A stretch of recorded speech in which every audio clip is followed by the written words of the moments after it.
Baik, Assalamualaikum warahmatullahi wabarakatuh. Perkenalkan Bu, nama saya Rehan Yoga Fadilah, nomor BP 191091244.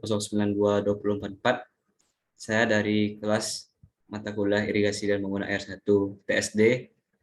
Nah, pada kesempatan kali ini, izinkan saya untuk mempresentasikan eh, bagaimana proses pengerjaan dari tugas besar irigasi dan penggunaan air 1 yang telah dikerjakan kemarin. Nah, presentasi ini bertujuan sebagai pengganti nilai ujian akhir semester saya. Baik, saya mulai mengenai presentasi tugas besar ini. Yang pertama, nah, tahapan tugas besar ini terdiri dari 5 tahap, yang mana poin-poin penting yang ada di setiap tahapannya itu yang pertama, pada tahap 1, kita bertujuan untuk menentukan catchment area serta stasiun hujannya. Lalu pada tahap 2, kita bertujuan untuk menghitung berapa ketersediaan air yang ada di saluran irigasi tersebut. Lalu yang ketiga, menghitung kebutuhan air. Tahap 4, kita merencanakan saluran irigasi. Dan yang kelima, kita menggunakan aplikasi software CropQuad 8.0 untuk menghitung kebutuhan air berdasarkan iklim dan data tanamannya. Nah, baik, yang pertama itu mengenai pengerjaan tahap 1.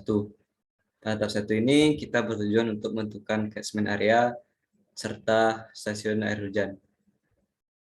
Nah, tahap-tahap yang perlu kita lakukan pada tahap 1 ini, yang pertama itu kita harus menentukan titik bendungnya dengan beberapa syarat, yaitu yang pertama, titik bendung ini tidak boleh berada pada tikungan sungai.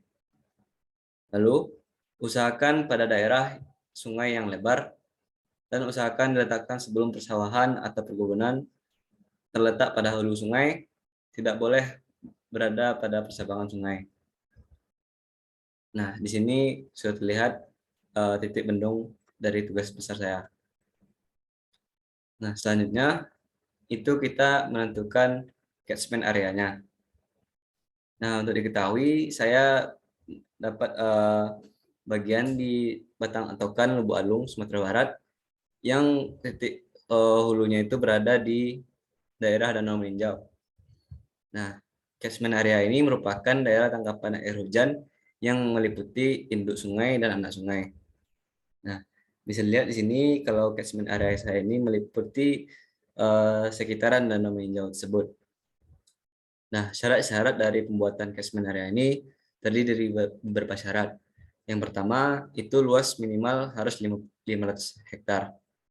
Tidak boleh memotong sungai, elevasi tertinggi sebagai batas akhir, dan batasnya dari hulu sampai ke titik bendung. Nah, setelah kita menentukan catchment area, selanjutnya kita menentukan stasiun hujan. Nah, stasiun hujan yang saya pilih di sini adalah stasiun hujan yang pertama itu stasiun hujan Sangkir, stasiun hujan Pariaman Talang, dan stasiun Kesang. Nah, untuk tahap ini kita mencari 3 stasiun hujan di sekitar titik bendungnya, yang mana kita mencari stasiun hujan yang mempunyai minimal 10 tahun data curah hujan secara berturut-turut. Syaratnya, tidak boleh ada data curah hujan yang datanya kosong maksimal 5 bulan dalam setahun. Nah, berikut setelah kita mengerjakan catchment area dan menentukan stasiun hujannya, kita lanjut ke pengerjaan tahap 2. Nah, di tahap 2 ini poin penting yang dapat kita dapatkan itu adalah menghitung berapa ketersediaan air dari perhitungan debit hujannya. Nah, di sini ada 2 metode untuk menentukan metode analisis hujan wilayah tersebut, yaitu polygon Thiessen dan juga aritmatika. Polygon Thiessen ini digunakan bila wilayah stasiun hujan yang ada mengenai wilayah catchment area. Sedangkan metode aritmatika digunakan bila wilayah stasiun hujan tersebut berada di luar catchment area. Nah, dari stasiun hujan yang saya dapatkan itu berada di luar catchment area. Artinya saya menggunakan metode aritmatika untuk perhitungan analisis hujan wilayahnya. Nah, lanjut untuk yang pertama itu kita menghitung tinggi curah hujan. Nah, tinggi curah hujan ini kita dapatkan dari data curah hujan dari stasiun masing-masingnya. Yang pertama itu dari stasiun Sangkir, stasiun Kasang, lalu kita rata-ratakan berapa tinggi curah hujan dari per bulannya,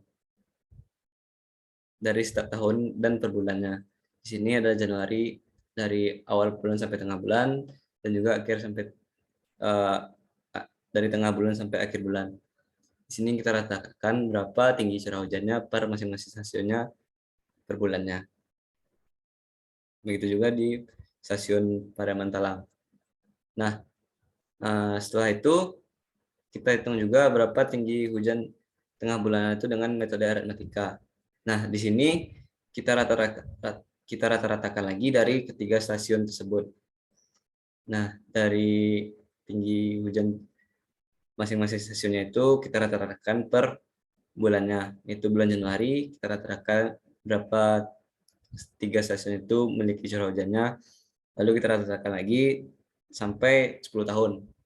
Nah, di sini terlihat berapa rata-rata curah hujan per bulannya. Lalu kita hitung juga berapa nilai maksimum curah hujan dan juga nilai minimum curah hujannya. Nah, setelah kita dapatkan data tersebut, kita lanjut ke perhitungan curah hujan itu dengan metode aritmatika yang kita asumsikan 80% dari curah hujan tersebut masuk ke wilayah catchment area kita. Nah, di sini kita untuk mencari curah hujan 80% di sini kita interpolasikan antara curah hujan yang 73% dan juga yang 82%. Nah, di sini ada koreksi untuk nilai maksimum dan minimum curah hujannya. Nah, selanjutnya itu kita menghitung curah hujan tengah bulannya itu dengan cara yang sama, yaitu kita menginterpolasikan. Nah, di sini kita menghitung berapa kali hujan dalam satu bulannya. Di sini kita lihat juga untuk mendapatkan nilai 80% itu kita interpolasikan juga, berarti itu di antara 73% dan juga 82%. Sehingga didapatkan pada bulan Januari, awal bulan Januari itu rata-rata hujan terjadi pada bulan itu adalah 3,67. Begitu juga dengan bulan-bulan seterusnya.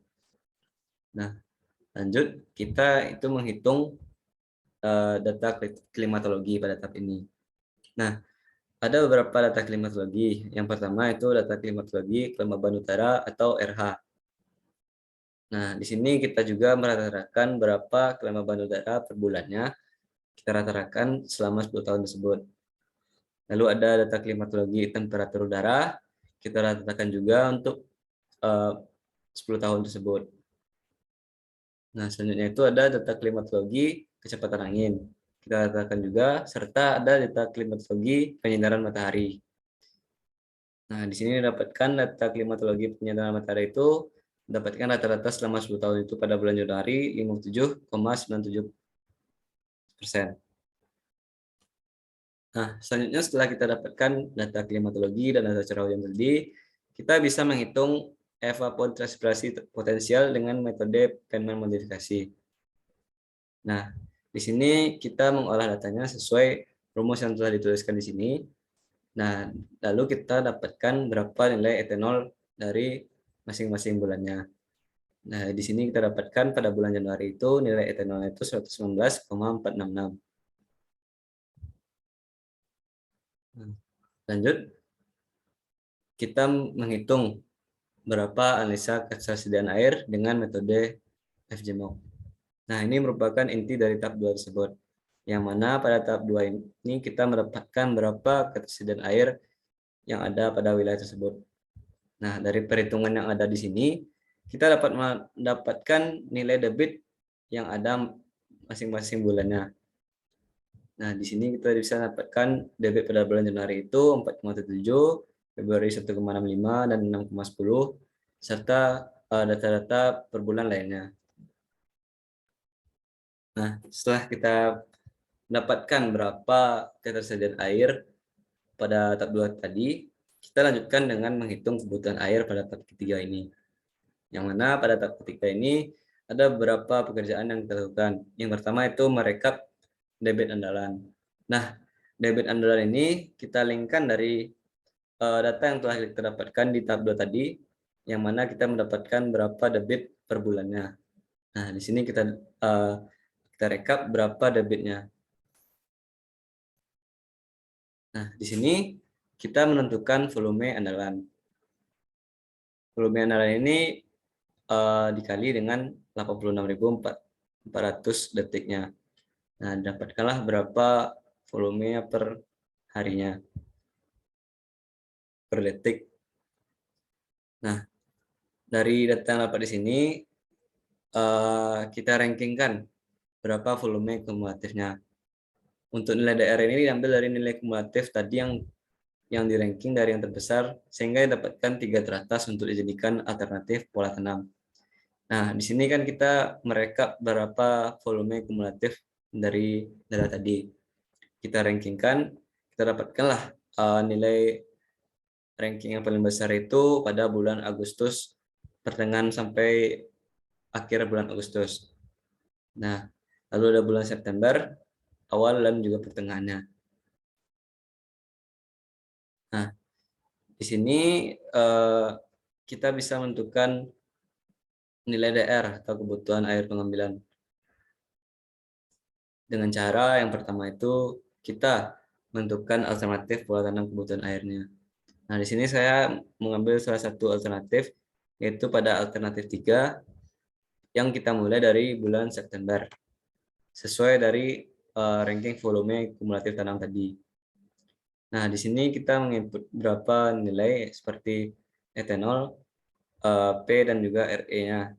Nah, lalu kita dapatkan nilai DR-nya, yaitu luas daerah teralirinya. Nah, dari luas dari teraliri itu, kita bisa dapatkan berapa nilai kebutuhan air yang ada pada wilayah tersebut. Nah, ini merupakan inti dari pengerjaan tab 3-nya. Kita menentukan berapa kebutuhan air yang dibutuhkan pada wilayah irigasi tersebut. Nah, di sini kita hitung berapa kebutuhan ketersediaan air pada daerah irigasinya. Nah, dari 3 alternatif tadi kita rekap. Yang pertama ada debit andalan, kebutuhan air irigasi. Lalu untuk mendapatkan berapa nilai water surplusnya itu, kita kurangi antara debit andalan dengan kebutuhan air irigasi. Apabila mendapatkan nilai minus, berarti daerah kita mengalami kekurangan air. Nah, di sini kita pilih alternatif mana yang paling memungkinkan dilihat dari banyaknya water surplusnya. Kita cari yang paling sedikit kekurangan airnya. Nah, dari data yang dilihat di sini, kita bisa memilih alternatif 3. Nah, lalu kita lihat pula grafik kebutuhan dan ketersediaan airnya. Nah, grafik ini berdasarkan data yang telah kita rekap tadi, yaitu water surplusnya. Nah, bisa dilihat di sini, alternatif 1 itu banyak mengalami kekurangan air. Begitu juga dengan alternatif 2. Nah, kita lihat di alternatif 3. Alternatif 3 ini banyak yang mengalami kecukupan air, sehingga kita memilih alternatif 3. Dari alternatif 3 ini kita dapatkan nilai luas daerah teralirinya serta berapa kebutuhan airnya. Nah, setelah kita mendapatkan berapa ketersediaan air, kebutuhan air, luas daerah teraliri, dan lalu kita lanjutkan pada tahap 4 ini kita merencanakan saluran irigasi. Yang mana saluran irigasi ini kita rencanakan dari yang pertama itu kita menentukan peta sawahnya.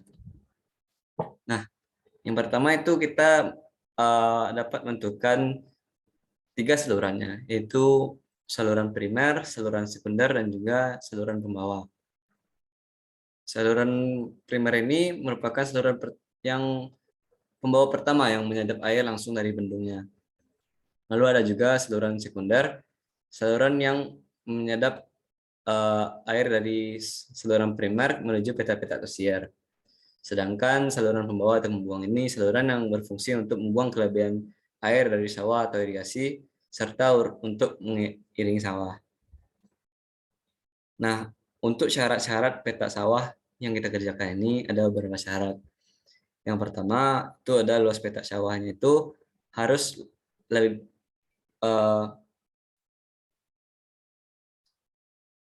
kecil dari 500 hektar.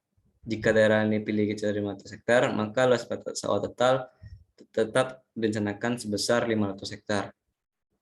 Nah, untuk luas tiap peta sawah tersiarnya itu 550 sampai 100 hektar. Nah, elevasi tiap saluran di peta sawah tersebut diusahakan menurun atau disesuaikan dengan topografi dari peta sawah tersebut. Nah, di sini dapat kita lihat bagaimana dari saluran primernya itu menuju saluran sekunder. Nanti saluran sekundernya itu berada 3 buah saluran sekunder di sini dengan 8 peta sawah. Nah, untuk saluran pembuangnya itu nanti akan dibuang ke arah sungai tersebut kembali. Berikut rancangan skema jaringan irigasinya. Lalu ada selanjutnya itu kita merencanakan dimensi saluran. Yang mana yang kita rencanakan itu yang pertama ada kemiringan saluran, tinggi airnya, tinggi jagaan, lebar saluran, jalur inspeksi, saluran primer dan saluran sekunder. Nah, serta dimensi saluran tersebut kita gambar dengan menggunakan AutoCAD. Berikut hasil yang telah saya gambarkan di AutoCAD. Nah, setelah kita mendapatkan kebutuhan air, ketersediaan air, lalu luas daerah terendam diri, serta merencanakan saluran irigasinya, kita pada tahap 5 ini mencoba menggunakan aplikasi CropWatt 8.0 ini.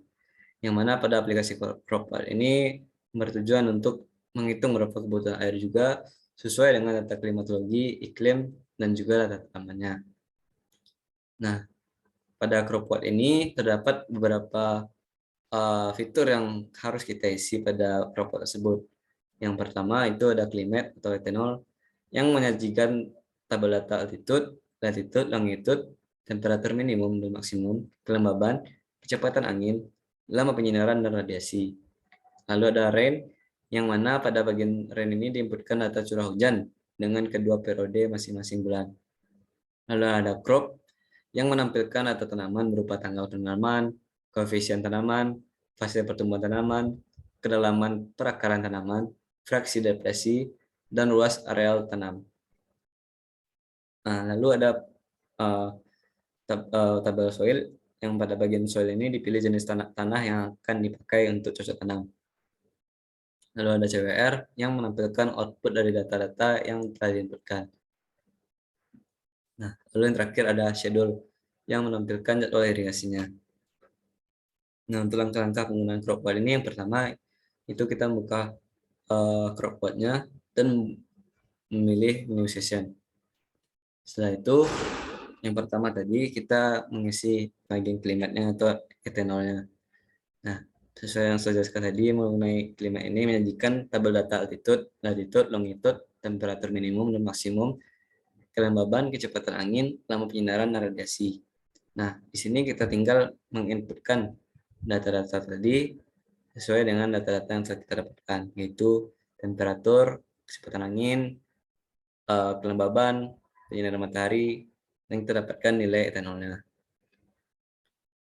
Nah, lalu selanjutnya itu ada kita menginput rain, yaitu sesuai dengan data curah hujan pada masing-masing bulannya. Nah, data curah hujan tadi kita inputkan per masing-masing stasiunnya. Misalnya pada Mantalang, lalu kita inputkan berapa nilai curah hujan per bulannya.